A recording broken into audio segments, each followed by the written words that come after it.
I am Henry Rollins, and you are watching Moshcam. Stay tuned.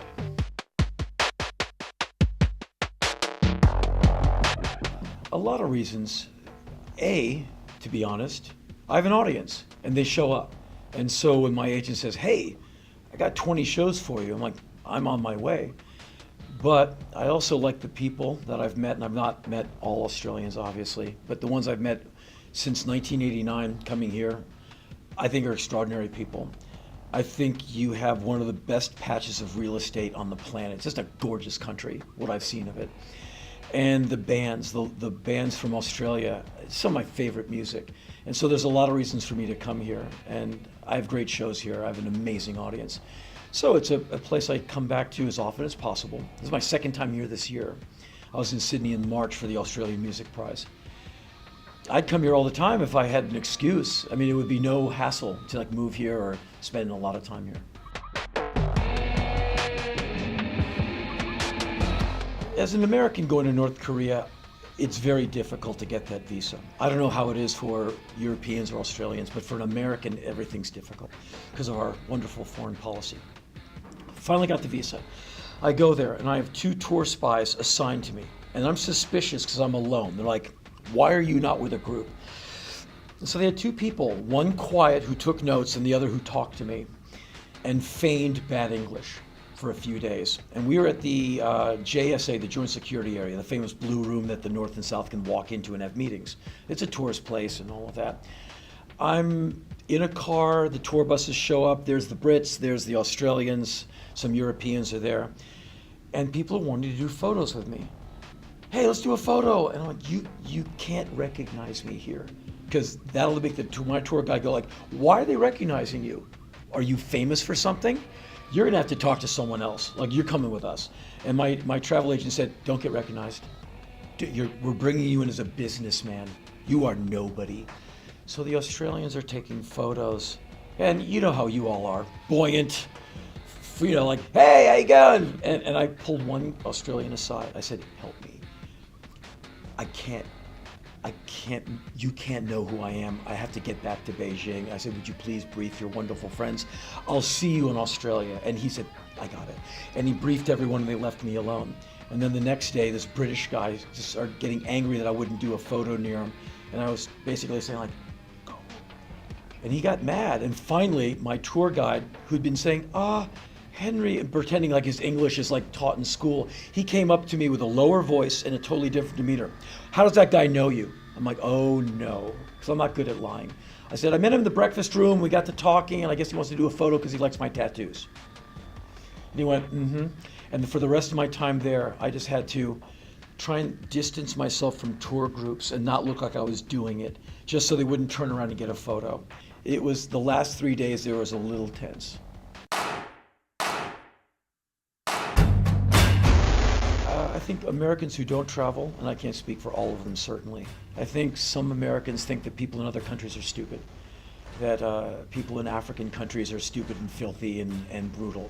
All people in the Middle East scratch their lives away in the sand and beat their women, and certainly people in that part of the world might have some different ideas of going about things, and I'm not here to defend bad behavior.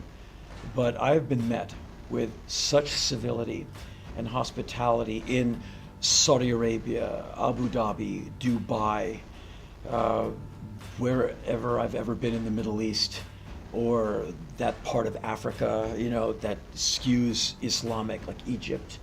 I've been met with nothing but politeness, like falling over themselves to be polite to me.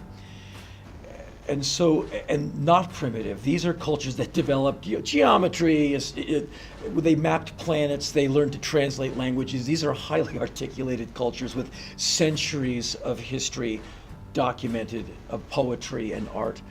And so to say that these people are just ignorant savages is to just not know what the hell you're talking about. And to make your judgments from that and to have some idea of your innate superiority just because you were born in Ohio, that's so much crap to me. And so I travel so I can first-handedly, I'm no expert, but to get my feet on the ground and walk through these cities. So when I talk about a country, and if you ever sat through any of my talking shows, you will see that there's one thing I never do. I never talk about a country I haven't been to. And I talk about my time there, not the history of the place, but my experience there. So I'm always coming from, my corner's coming from truth. And my countrymen and women don't travel enough for my liking. If they did, I think some of their prejudices and their bigotry, it'd be very hard to defend after someone who they own a stick, some pants and a t-shirt and a plastic bowl tried to give them half their meal because they're so generous and so broke at the same time.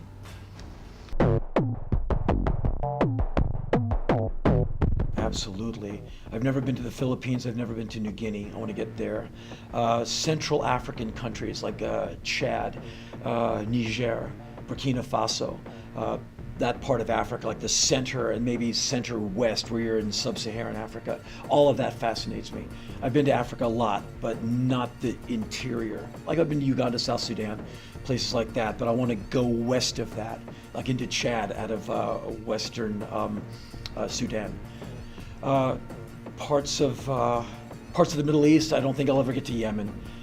Parts of the world I'd like to get back to. I'd like to get back to central Vietnam, like go in via Hue or Da Nang and go west, like into central Vietnam to learn more about Agent Orange contamination and Monsanto and Dow and their ruinous effect on those amazing people. A lot of parts of South America I've never been to. I want to spend more time on South American rivers, the Amazon and tributaries of the Amazon. I'd like to travel in the Volga in Russia. I've never been on that river. I love rivers, and I've never been on the Volga. Been near it, never on it.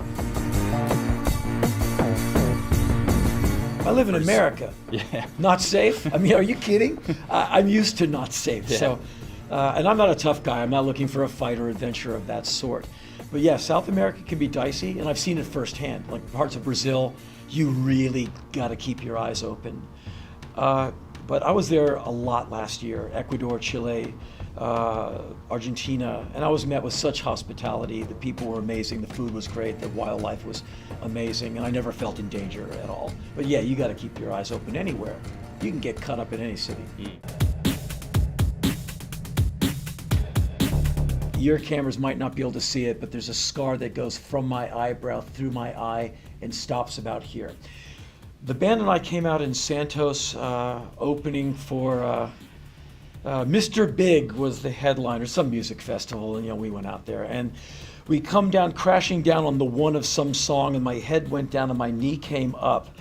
And I split my eyebrow open and started bleeding magnificently, just heroically, like a movie.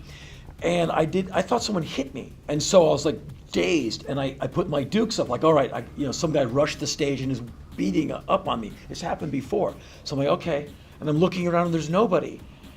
And then I go, wait, ow, ow. And the audience is like looking at me like, what kind of an idiot are you? Because I'm bleeding all over the place. It's like the first 5 seconds. It's like a fountain. And I'm like, oh. And I spent the rest of the night playing, shaking blood and sweat everywhere, covering the drummer with it. Because I'd go like this, and the drummer would be like, he'd just be covered. His drums were covered. And Evan Dando came out next, just in a stage of blood. And I watched him kind of walk through it and stand there and say, like, Rollins band, yeah. And so they brought an ambulance and said, we'll take you to a hospital. I said, no, I'll just go to a pharmacy. I'll close this myself. I'm not gonna, that's all right. So I just went to a pharmacy, got some butterfly Band-Aids and just kind of pulled it closed and closed it. That happened. I've had a couple of drunks try and get on the stage so they can go up there and go like, all right. But no one got up there like to knock me out. But some drunks have come out there and I didn't see them, and all of a sudden there's an arm around me, and of course you jump out of your skin. And and the guy's just like, hey man, you're like, hey, don't ever do that again, because I don't know what I would do, because I don't have a good reaction to being surprised like that. That's about as bad as it ever got. One time I was doing a show in Germany with Lydia Lunch opening, and a guy was heckling her. And I'm like, okay, I kept my eye on him. Then the guy was heckling me, and I'm like, all right. And I don't have my human skills kind of come to an end very quickly. And so I said, you got a problem with me? I said, okay, come here.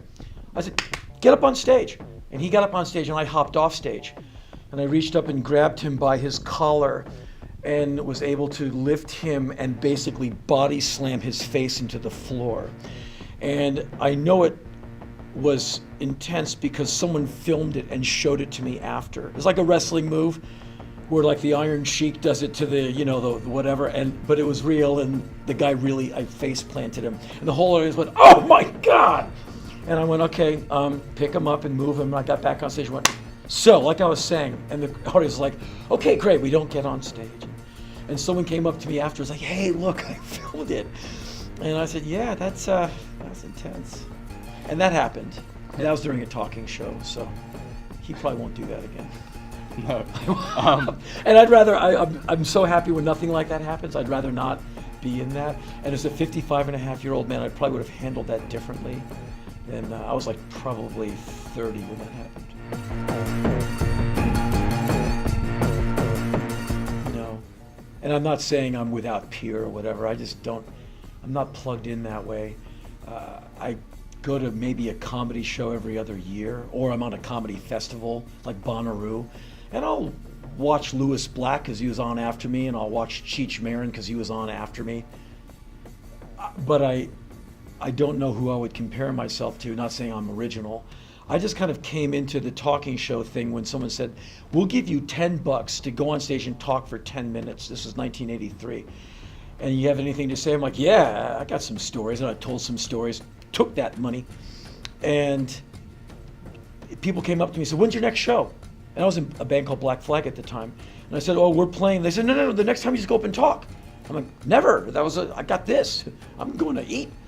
And the promoter said, "That was really good. You should do that more often." I went, "Okay." And he said, I manage all these poets. You're going to open for these poets. We'll give you 15 minutes next time, and give you $15. All right. Within a few shows, those poets were opening for me, and they didn't like that too much. And I started doing half an hour, then 45 minutes. And then by 1985, I toured America, drawing between 8 and 20 people. And then I started going to Europe for shows, then Australia, then New Zealand. And it kind of took, and then into the 90s, the shows did very well. And now I do them all over the place. I don't know if there's ingredients in society, in America, that would birth a band like Black Flag right now. With cell phones and Bandcamp sites and relative convenience, I don't know if a band like Black Flag, which was birthed out of anger and police oppression and having our phones tapped and people throwing stuff at the band, I don't know if you would have gotten that level of anger and precision and hostility coming from us, because we were all of that. I don't know if those ingredients would be in place to be able to mold and temper that kind of music. I think Black Flag was truly a product of the late 70s, early 80s California, where cops are just going to gigs and just beating the daylights out of kids. And there's drugs that were killing kids, a lot of speed, a lot of heroin. And there's certainly that now, sadly. So I don't know if you could even have a Black Flag in 2016. How to be regarded now? Probably no one would be there throwing ashtrays at our heads. They'd be going like, "Wow, your anger's so great. Can I get a photo with you?" I think it would be that. It's a softer, I'm aware of things, maybe I'm just old and curmudgeonly, but all of those music scenes I see these days, they're very soft in my opinion. Oh no, I buy new records. I listen to old records, certainly. I have two kinds of listening I do. Protein listening and carbohydrate listening. Protein listening, I listen to new bands, new music, or at least music that's new to me. And I try and listen to 5 things a day, like 5 singles, 3 cassettes and 2 LPs. On the weekends, I do carbohydrate listening, and I listen to my old favorites, mixed in with a few new ones. But when I'm off the road, I have a very vigorous listening schedule. I buy 1 to 3 records every single day. I have like about 8 feet of vinyl I haven't gotten to yet, and I won't be able to play it until probably mid-December when I get back to LA. It's very hard for me to wind down because, like many people, you have racing thoughts, and I try and get to sleep because quite often I have to be up at some really unenviable hour. Like when I'm off the road, I'm usually up at 4:30 in the morning, hit the gym, and then start the day. If I can't get my thoughts to stop, I just sit there exhausted with my mind just going like, And I go, come on, stop. And I have all kinds of thoughts that I try and, like movies I put on in my head to try and get away from, gotta write that article, I want to outline that thing I want to do tomorrow. I have these scenarios I play in my head. I'm like, wow, I'm doing this, or I think calm thoughts, which is like Psych 101. But otherwise, I have a really hard time downshifting. In 1981, when Black Flag called me, I was working at a Haagen-Dazs ice cream store. I was the head manager for a whopping $4.25 an hour. And I had a small apartment I split with my old buddy John. He had the bedroom, I had the living room because I'm always working the night shift. I had a small stereo, a broken car, this many punk rock records, and dirty laundry. And like $600 in the bank, which is a big deal for me. And that was it. I was living a lower middle class, single youth man lifestyle. Like a lot of your friends, you know, they're just kind of getting through it.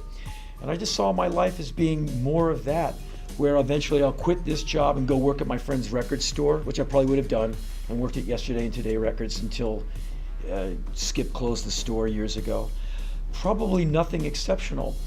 And I'm not one to self-aggrandize, but when I was working at that store, I knew I had something. I knew I got something else in me, because I'm loud and I have something that's explosive, and I'm just scooping ice cream. It's frustrating. And I had a plug, but I didn't know where to plug it in. And Black Flag said, "You're a maniac. You want to try singing with us?" I'm like, what do I have to lose? This apron? In those days, there's jobs like that every fourth door. You could walk in and go like, "Hi, I can pick stuff up. Can I have a job here?" "Sure." And in 10 minutes, you're making Subway sandwiches. It's just minimum wage work. Not as easy to find now, but in those days, man, that was low-hanging fruit. And I'm one of those guys who can do 14 hours a day of that. So I decided I better go for it. It's a pretty good shot, my favorite band. And if it sucks, or if I get thrown out, I just go back to some job. So I went for it with no fear, because I knew what I had to go back to.